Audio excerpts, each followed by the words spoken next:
动即将开始，请各位来宾加速入座，并请将您的手机调整为静音或震动模式，谢谢。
Please welcome Marvell Chairman and CEO, Matt Murphy.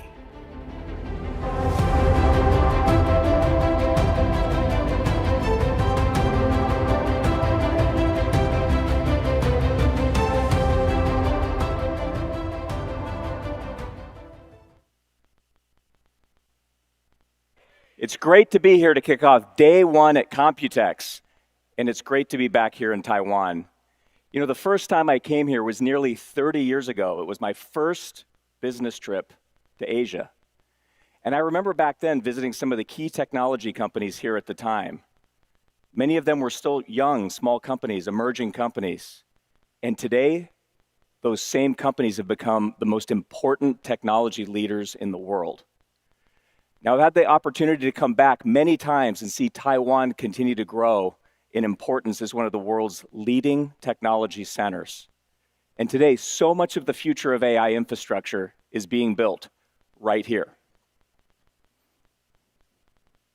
I have a question for all of you. What defines the performance of AI infrastructure? Now, maybe you're thinking about the processor, the GPU, the XPU, or maybe it's the process node used to build it. 3 nanometer, 2 nanometer, or soon A14, A16. Those are great metrics. They tell you a lot about the speed, the efficiency, and the density of the compute. And AI workloads are certainly compute intensive. But that's not the whole story. Now you might say, well, what about memory? AI workloads are incredibly memory intensive as well. More memory, higher bandwidth. All of that matters. It's all critical, no doubt.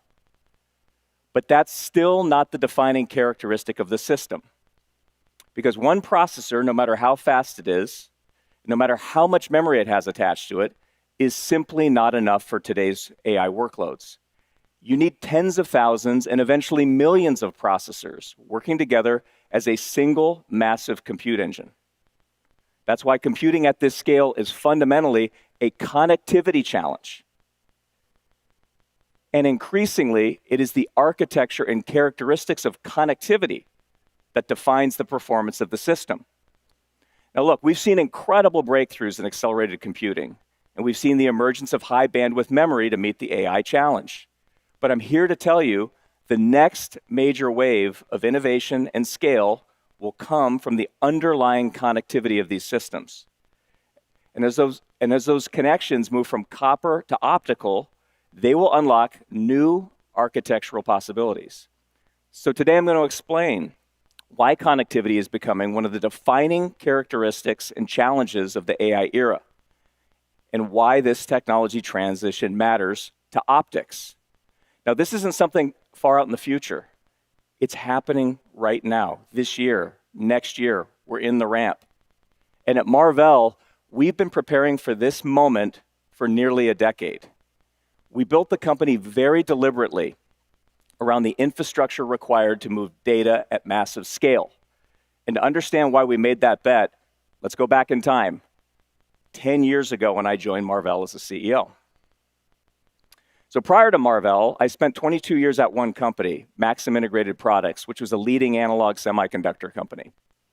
And one of the unique things about working at an analog company is that your products go into virtually every piece of end equipment, every electronic system, every end market in the planet. So over those 2 decades, I had a front row seat to just about every major technology trend. First personal computing, then notebooks, digital still cameras, smartphones, eventually data center. And I watched wave after wave of technology reshape the whole industry. So I joined Marvell, and I didn't start off actually thinking about, well, what products do we have? I reflected on where the industry was headed. And it seemed clear to me, even at that time, back in 2016, that the next major growth cycle for semiconductors in the world really was going to be driven by the data platform companies. Back then, it was still the same ones as today, companies like Google, Amazon, Microsoft, Meta. And more specifically, the semiconductor technologies that were required for those markets to move data, store data, process data, and secure data. Do it at massive scale. That was the vision we had. But when I looked at the products we had at that time, very few of these were actually exposed to that trend. It was kind of a problem. Less than 10% of our revenue 10 years ago was coming from data center. That's it, a couple $100 million. But more than 60% of our revenue back then was coming from consumer. And so it was an exciting time. We were in virtual reality headsets. We were in gaming consoles, streaming devices, wearables. In fact, our claim to fame back then was Marvell was designed into the first Wi-Fi connected Barbie dream house. That was our big design win.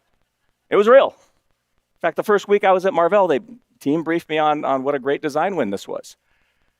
So that's where we were. So we had a vision. There was a pretty big gap, though, between the reality that we were facing and where we saw the industry heading.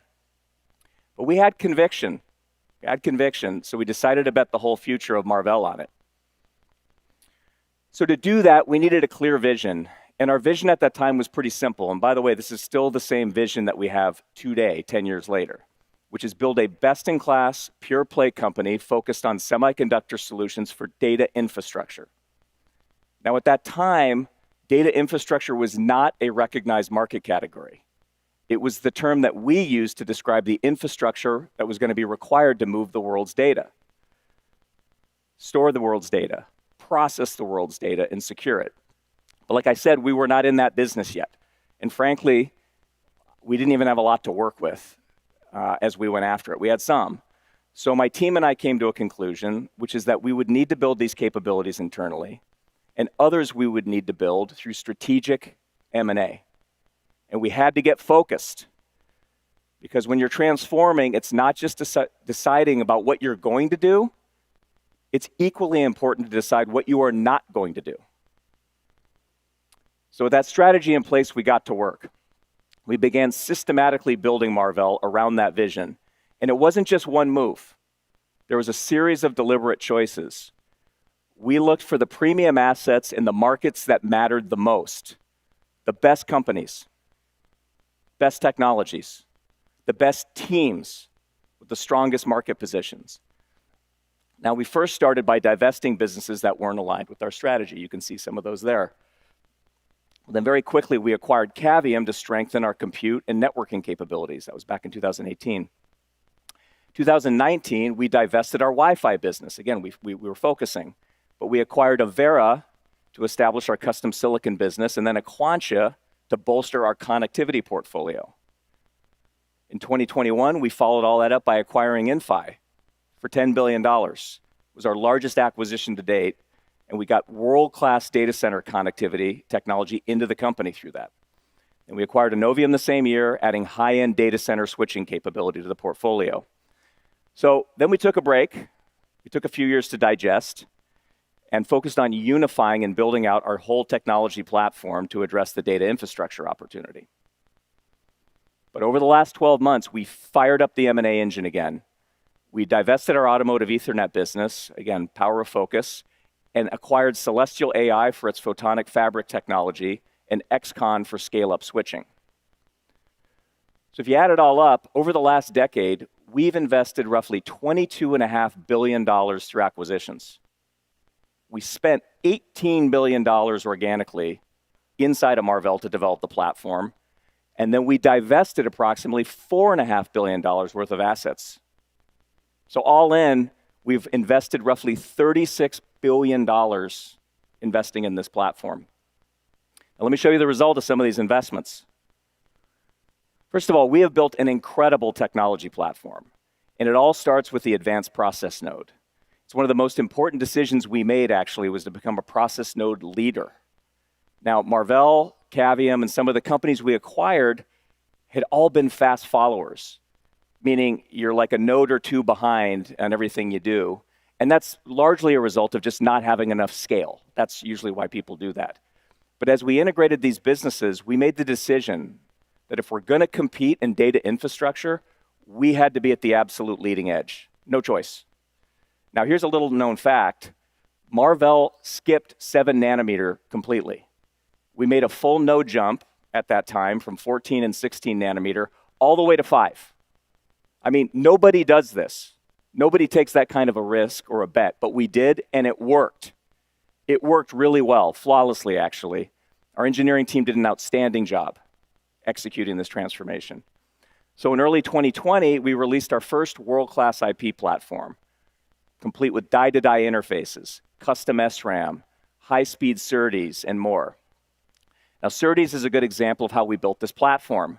It combined Marvell's own core engineering strength with exceptional talent from Avera, Aquantia, Inphi, and others. Now, today, that is a 1,500-person organization at Marvell, second to none in terms of engineering scale and capability. So to support the process data portion of our mission, we built a best-in-class custom compute platform, working in deep partnerships with the world's leading hyperscalers. And that business has been doing very, very well for us. In store data, we built a whole portfolio of storage controllers, CXL-based memory poolers, and near-memory compute. But here's where we really went all in. And that was in data movement.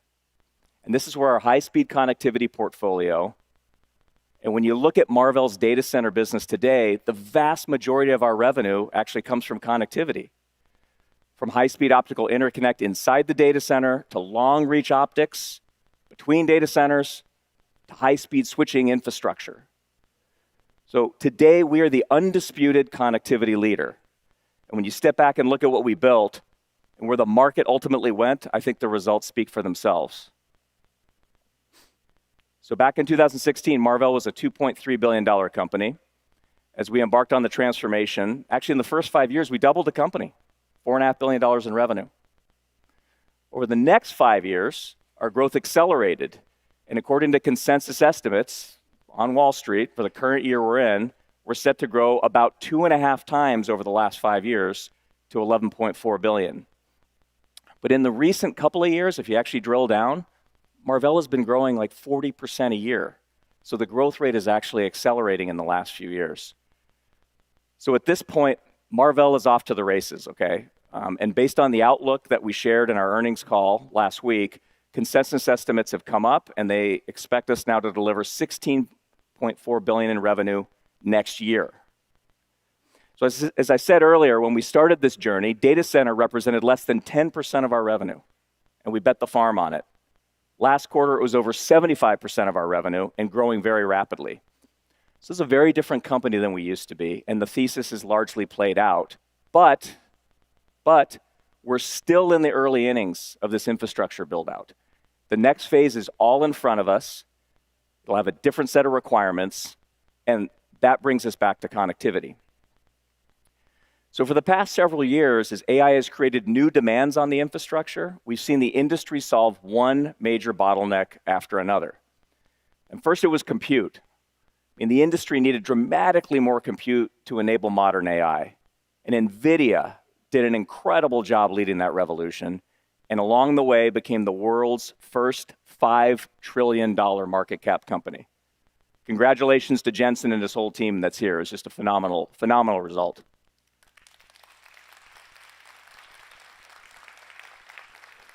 Next came the memory bottleneck.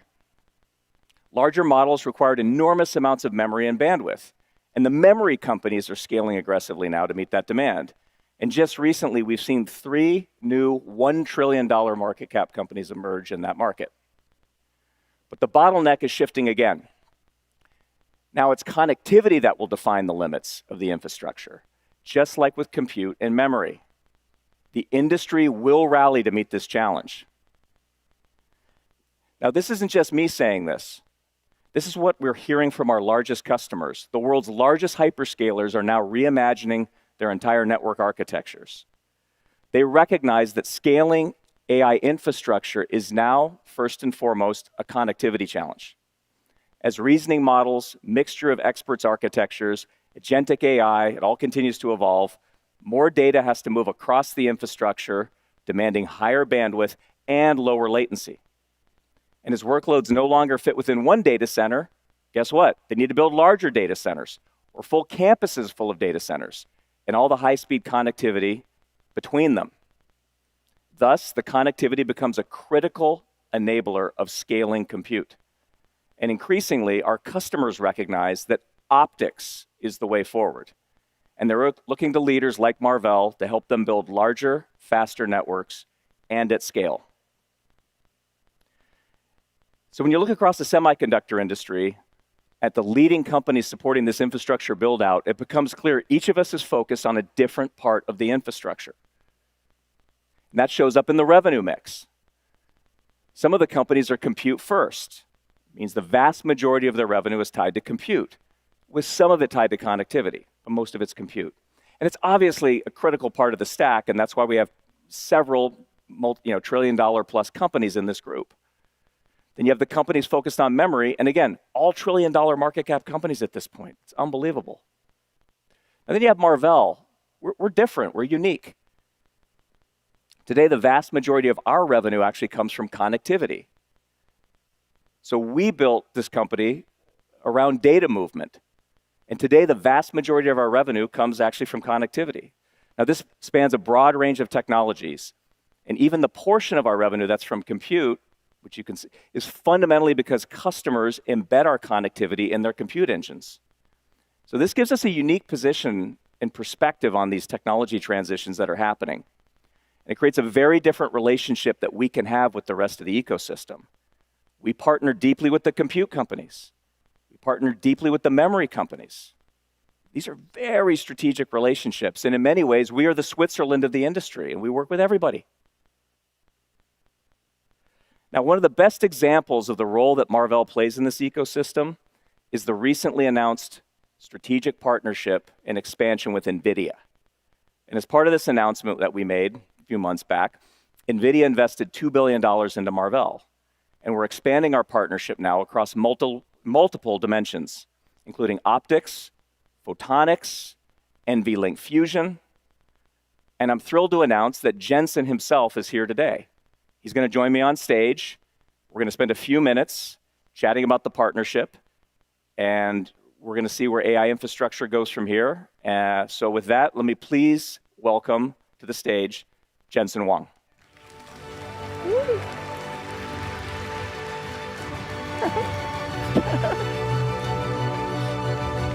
What's up, Jensen?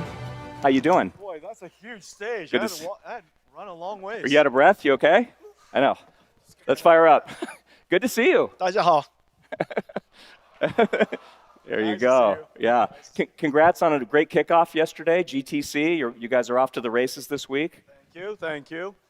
Look, maybe you heard some of what I just said. So we're talking about connectivity today. The next trillion-dollar company, ladies and gentlemen. Whoa! That would be exciting. Let's do it together. Yeah. Let's do it together. But it really all starts with what's happening today in AI infrastructure kind of more broadly. So how do you see that, like just from the big picture standpoint? We're at this extraordinary moment, customer demands through the roof. How do you see connectivity playing into this and the interconnect that's required? Yeah, that's really great. You know, yesterday I said that useful AI has arrived. It's the reason why your demand is going through the roof. It's the reason why my demand's going through the roof. Yeah.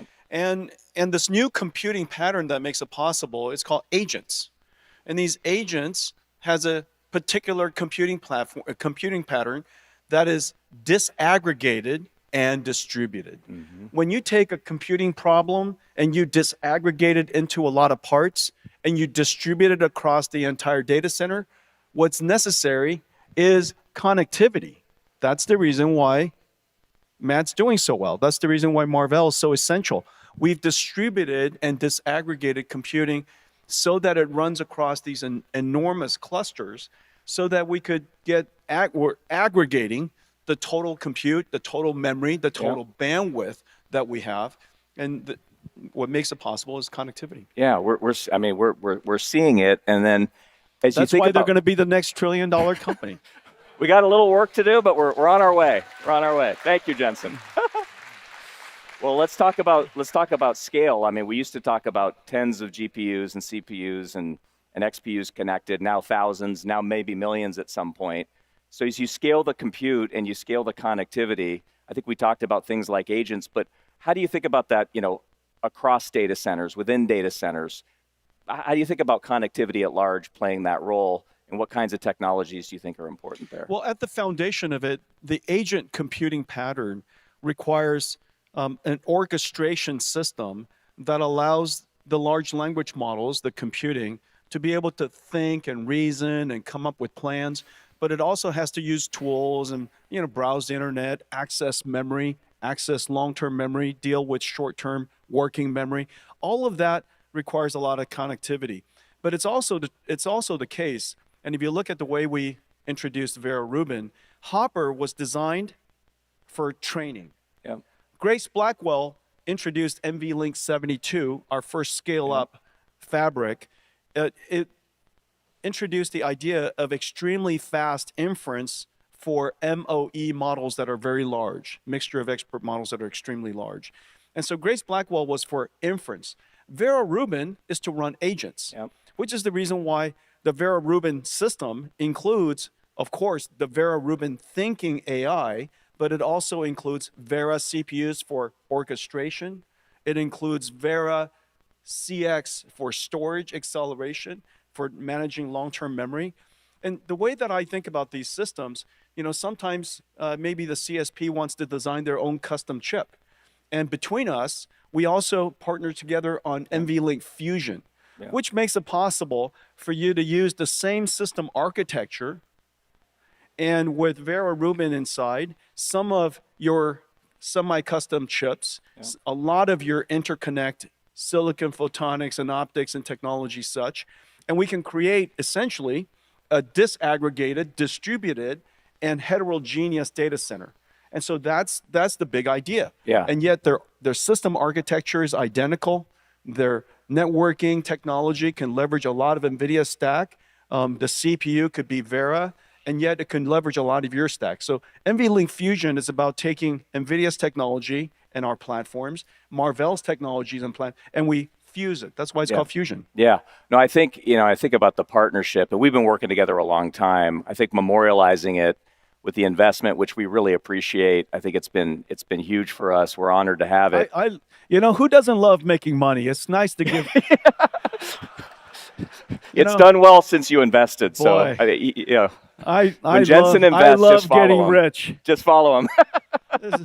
Give Matt all my money and just watch him make money. That's what I'm doing every day. I love that. That's what I'm doing every day. Yeah. But I think these things you talked about, which we brought to fruition, NVLink Fusion, working together on optics. I mean, I think the era of agents and kind of your new platform now, I think it's ideally suited. I mean, NVLink Fusion, we had this idea years ago, right? But I think it was a little ahead of its time. And now, and I wanted to see if you agree, when you think about kind of your platform and then some of the custom networking and compute needs that our customers have, and the ability and the need to interoperate and work together, it seems like the time is now between Marvell and NVIDIA to really go enable our customers to have that flexibility that they're looking for and really use the era of agents to scale our platforms together. Yeah, ultimately, I do think that if you buy nothing but NVIDIA, it's okay.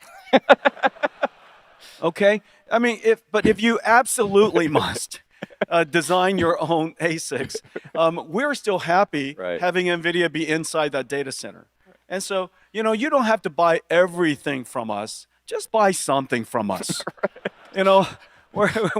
We're happy to support you and support the customer. And so I think that between the two of us, you have the benefit of a general purpose, very high efficiency, a system that is very well built, starting with, of course, Vera Rubin. But anything that you want to extend, to specialize, you can do so as well, which is the reason why your customers and mine, NVIDIA's in AWS, Marvell's in AWS, NVIDIA's in all of the clouds, and it's wonderful to see Marvell expand into all of these different clouds. Yeah, great, thanks. Hey, one last one for you. Just leave some business for me, Look, we're your best salespeople right now. Well, you have great I'm your best salesperson. Working together. Final question for you. A lot of my talk is about some of the transition, especially as you go to inside the rack from copper to optical. It's obviously not going to be a 1-0. It's going to take time. There's time and there's different use cases. But how do you see that playing out right now, the transition from copper to optics, and maybe how we can work together there too? Well, we should use copper as much as we can for as long as we can. But copper has its limits. Copper has its limits with bandwidth and also with distance. And so ultimately, the right strategy is to scale up with copper as long as you can. After that, you scale up further with optics, and you scale out with optics, and you scale across with optics.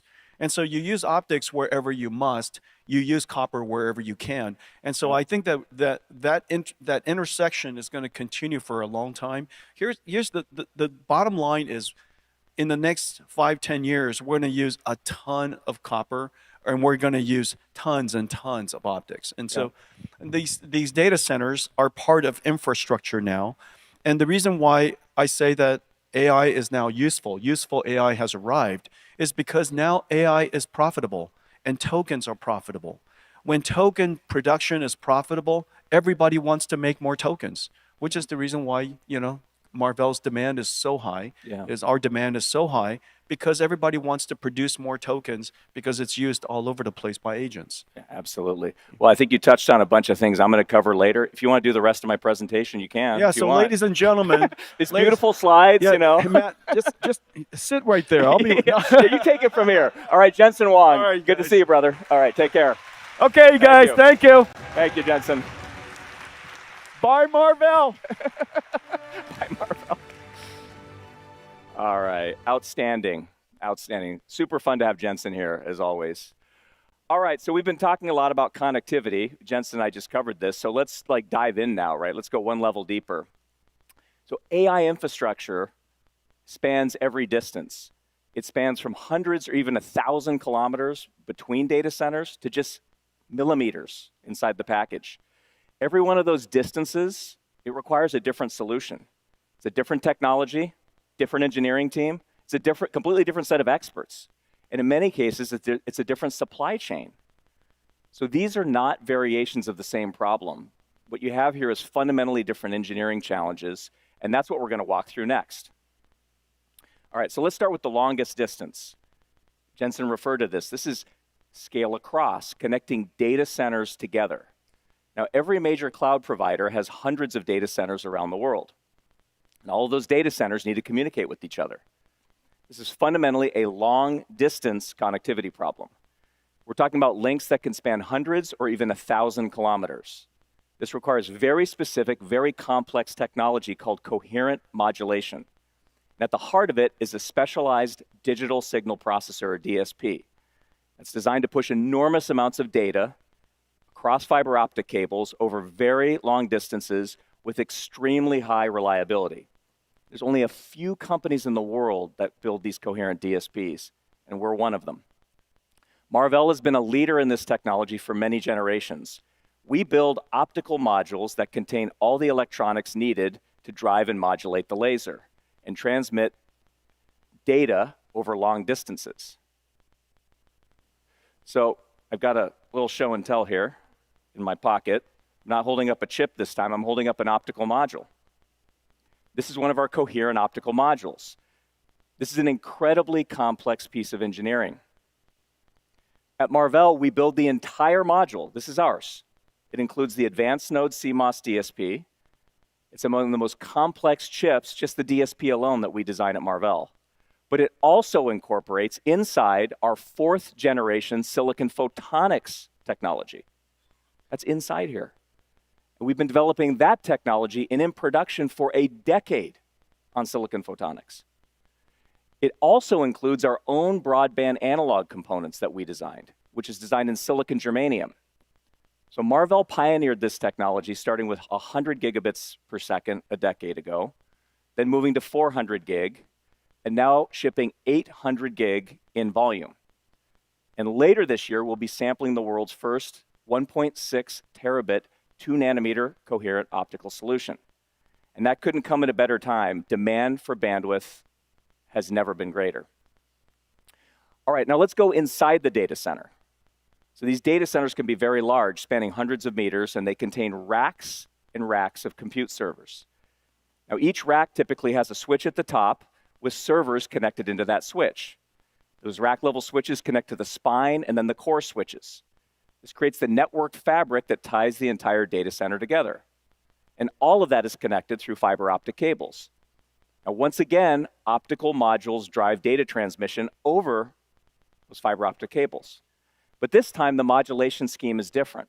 Instead of coherent technology, we use a more power-optimized modulation technology, which is called PAM4. So the two key semiconductor solutions for this part of the market are the PAM4 chipset inside the module, and then the cloud switching infrastructure that ties the data center together. Marvell builds both. Starting with the PAM4 chipset, we build the industry's leading PAM4 DSP solution. And also the high-speed analog components that go around them, including transimpedance amplifiers or TIAs and laser drivers. These are also in silicon germanium, by the way.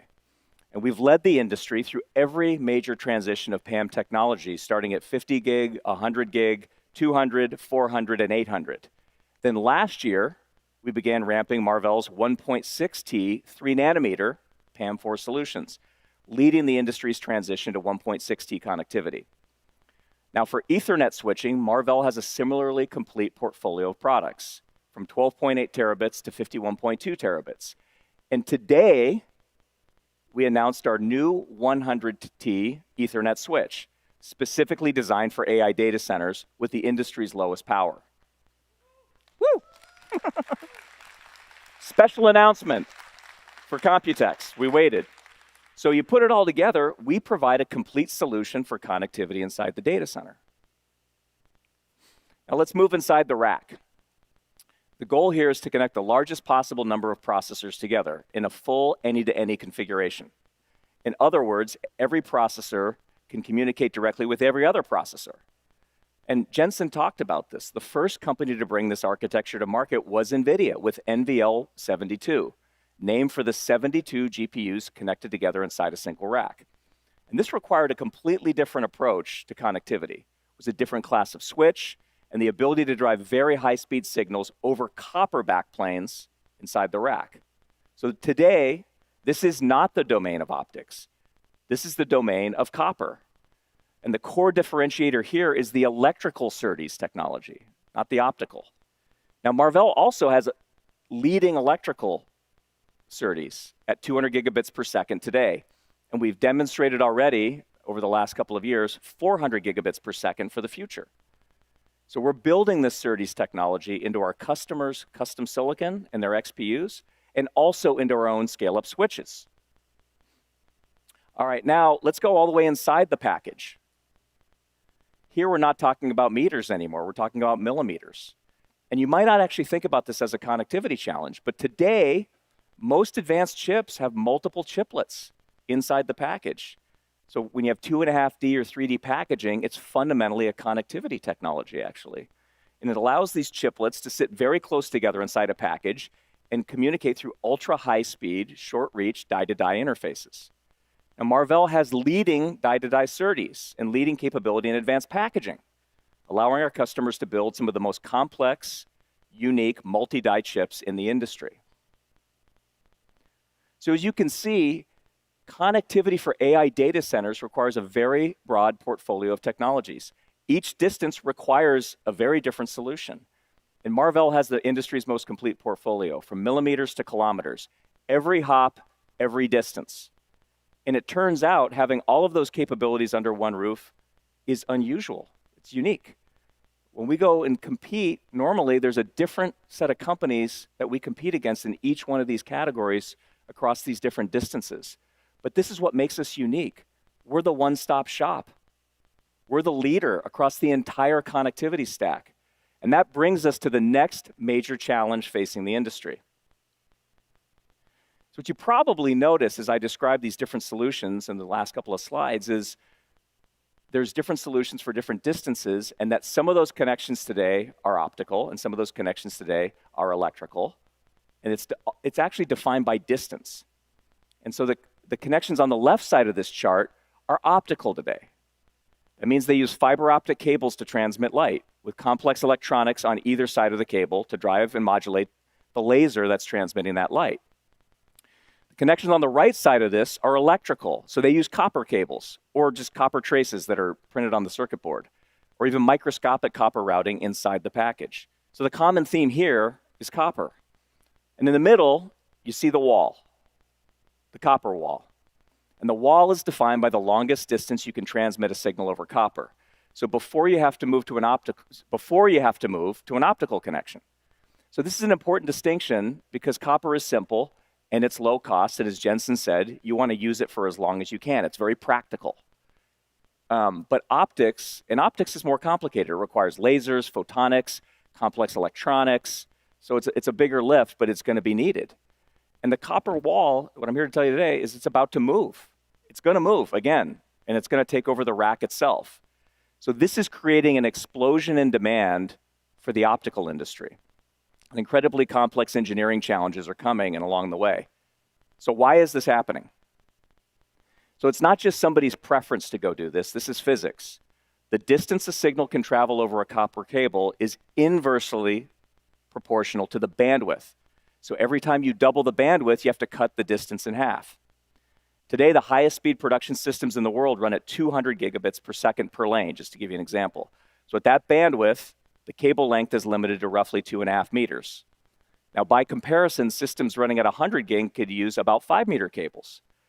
And the height of the rack is about 2 meters. So once you account for all the routing inside the rack, 2.5 meters is right at the limit. So when we move to 400 gig, we can no longer fully connect the rack with copper. So the wall is moving, and it's moving now. And going forward, even the connections within the rack will become optical, and the whole industry knows this is coming. So we've been preparing for this moment, not just Marvell, but the industry. And you see this in Taiwan, by the way, in the supply chain and the ramp up that's happening. The ramifications for this are actually enormous because each time the wall moves one step to the right, the number of connections that you have goes up by at least an order of magnitude. So it's creating this explosion in demand, as I mentioned, and the optical supply chain needs to scale up massively and be ready. But we've seen this movie before, okay? I mean, 20 years ago, and I remember this, when state-of-the-art was 10 gigabits per second inside the data center. It was 10 gig. And we used copper cables all across the data center. Optics back then was reserved for just very, very long distances. It was essentially like a telecom technology, but when the wall moved, the optics industry actually rose to the challenge. And today, all the hyperscale data centers in the world, they're all optically connected. And as we saw in that transition, it did require new solutions. You couldn't use the same power-hungry kind of telecom approach, which is where PAM4 came in. It was optimized for power, density, and reach, and requirements specifically tuned to inside the data center. And Marvell was one of the key innovators there. So we're about to see the same wave of innovation needed as optics moves inside the rack. And that's with a technology called co-packaged optics, or CPO. You hear a lot about this now. I'm going to tell you more. CPO is a technology where we bring the optical connections all the way to the package itself, right next to the compute, either the custom compute or the switching silicon. And the fundamental challenge we're solving with CPO is density and power. Now remember, the number of connections inside the rack is like 10x the number of connections between the racks. So if we just try to use the same optical technology used across the racks in the data center, you wouldn't have enough power, you wouldn't have enough physical space, you cannot fit all these standard optical modules and cables as they are today. It just doesn't work, it's not possible. So the industry has been inventing this co-packaged optics concept, which brings the optical fiber right to the package, and it tightly couples the electronics that drive the signal over the fiber directly with the custom compute or switching silicon. So this is a massive change, and it's hard because you're combining some of the most advanced technologies in the chip industry, leading edge CMOS, silicon photonics, advanced packaging, optical interconnect, all manufactured in a small, tightly integrated system. So the complexity is very high, but it's the only way to continue scaling bandwidth and overcome this limitation that I talked about with copper, while reducing power at the same time. So this is where the industry is headed, and this is one of the reasons that Marvell has invested for more than a decade in silicon photonics, optical DSPs, all the analog broadband components around it, and all the advanced packaging you need to pull this off. It needs to all come together actually in CPO. So this isn't some futuristic thing, guys. Okay, it's happening now. And in fact, I brought a couple of Marvell examples with me today, so let's do a quick show and tell. Okay, so over here you have a traditional Ethernet switch. This is our 100T Teralink switch that we announced today. And you guys are the first to see it, actually, everybody here in the room. You can see the switch in the middle of the board. Copper traces inside the PCB carry the signal to the front panel, which is here, and this is where all the optical modules plug in. Now, let's move over here. This is a CPO-based switch right here. Now, notice that there's still the switch silicon in the middle. That's right in the center of the die, of the package. In this case, this is our 51.2T switch, and all around the edges are 16 3.2T optical engines. So the 16 times 3.2, you get 51.2. So this is the fibers directly attached now to these engines. It's not to the front panel. So we've completely eliminated the copper traces on the PCB. Light comes directly out of the package. Okay, this is a very, very complex piece of engineering, and it was very cool to be able to show this off today. Okay, so co-package optics is here, and the industry is scaling up to meet the challenge. And as we've seen time and time again, every time we reach a physical barrier, we break through it with technology and innovation. In this case, by replacing copper with fiber, because unlike electrons traveling over copper wires, the distance that photons can carry a signal through glass is largely unrelated to the bandwidth. So as AI infrastructure demands even higher transmission speeds and needs to scale to larger and more complex systems, spanning millions of processors woven together now, not thousands or hundreds, optical connectivity will increasingly become the de facto solution. So the real question becomes, what does it take to deliver optics across the full AI infrastructure stack? What's it going to take? Well, it starts with recognizing there is no single technology for the entire data center. It's not how this works. There's no one-size-fits-all. There's no one-size-fits-all solution. There's no shortcuts. There's no easy way to the end here. There's not a single architecture, modulation scheme, frequency band, unique technology that's going to do it all. There's no free lunch. That's why we are pursuing a bunch of different unique optical paths across every distance to get here. Each one of these technologies that I have up here is optimized for a different design point. Each one enables a critical part of the infrastructure and addressing different requirements for density, bandwidth, and power and integration all across the stack. So if optical interconnect is the underlying technology for which next generation AI infrastructure is built, then Marvell is building the broadest portfolio with the deepest bench in the industry. But no company can deliver this transformation alone. And as Jensen talked about earlier, right, it takes an ecosystem to get here. So like I said, technology innovation is great. It's part of the challenge, but not all of it. But demonstrating this at scale is really what matters. And at this point, if you're just operating on a PowerPoint or a demo, POC, press release, it's not going to get you there. Customers need solutions now that are ready, they're reliable, they need to be manufacturable and be ready to deploy at scale. So Marvell and our ecosystem partners have been doing this for a long time. We've already shipped hundreds of millions of DSPs. We've accumulated through our volumes tens of billions of device hours of data in the field. This experience matters because these products have to work, not just in the lab, but in the world's largest data centers at very high volume and very reliably for years. So that requires investing ahead in the manufacturing ecosystem. You've got to build the capacity and the supply chain infrastructure before the market arrives. This is why the ecosystem matters so much. And it matters a lot here in Taiwan, by the way. Now, one of our most important partners at Marvell in this journey has been Advanced Semiconductor Engineering, or ASE. Now, ASE is one of the world's leading semiconductor manufacturing companies. They have more than 100,000 employees with operation in Asia and actually all around the globe, with a decades-long track record of helping enable pretty much every major technology transition we've gone through in the semiconductor industry. Now, leading ASE through this period of transformation is someone that I know quite well. He spent more than 25 years helping shape both the company and the industry. Today, I'm thrilled to have my next guest speaker come up, which is ASE CEO, Dr. Tien Wu. Tien, please join me on the stage. Thank you.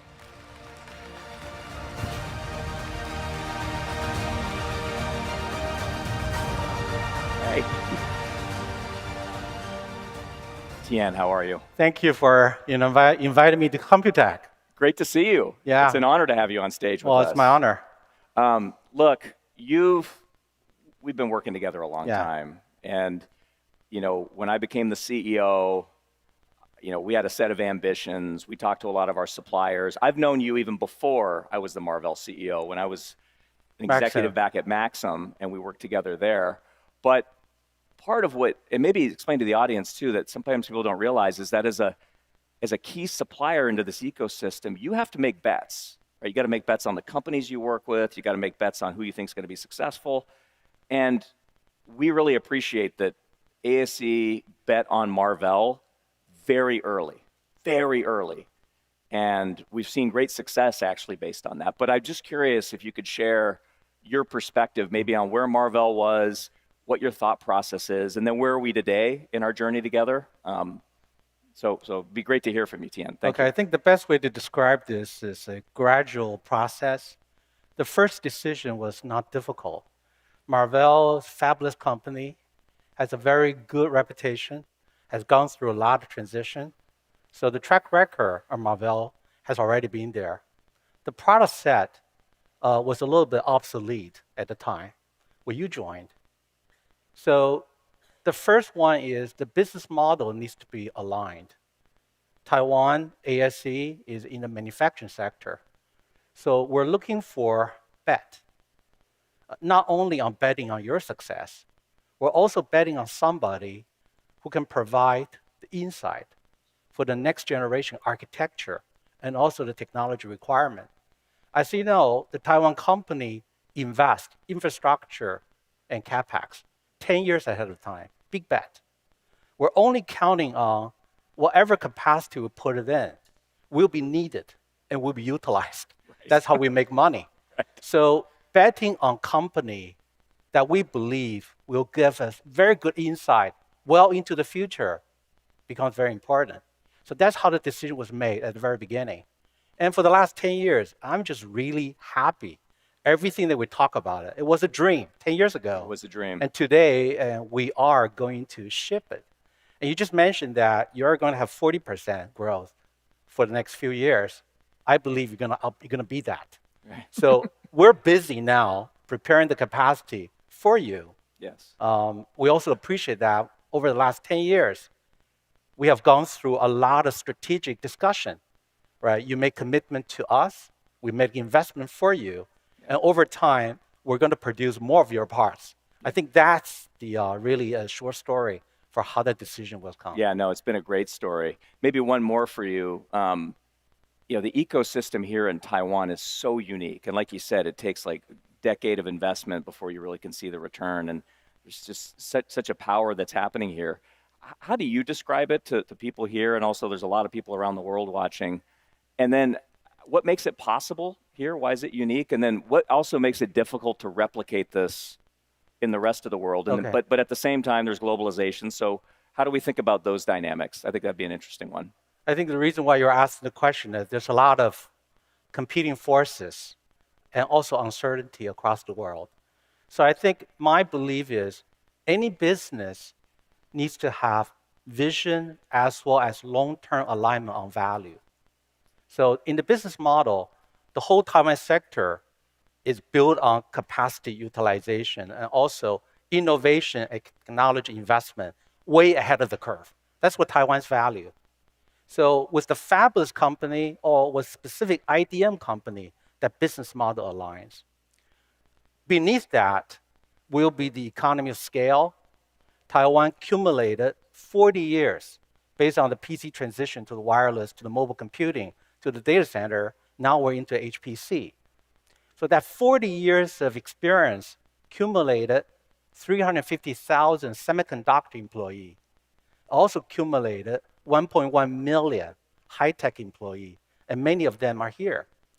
That experience becomes extremely valuable combined with the economy of scale as well as the cluster efficiencies. So when you think about the workforce with years of experience behind it, when you think about the cluster efficiency, when you think about the capacity, economy of scale, we already put it in. But one more thing, I think Taiwan, good or bad, we had fewer choices than the other region like United States. So most of the engineers, when they come out, they have few choices to make. Semiconductor IT industry becomes a attractive choices in Taiwan, not necessarily in the other region. So with all of this combined, I think this ecosystem is very, very difficult to replicate. It is not impossible, but would take years. Right. Great. Well, thank you so much. Okay. I Well, appreciate thank you. the partnership so much. Appreciate it. Thank you. We're off to the races, Tian. Thank you. Tian Wu. Thank you.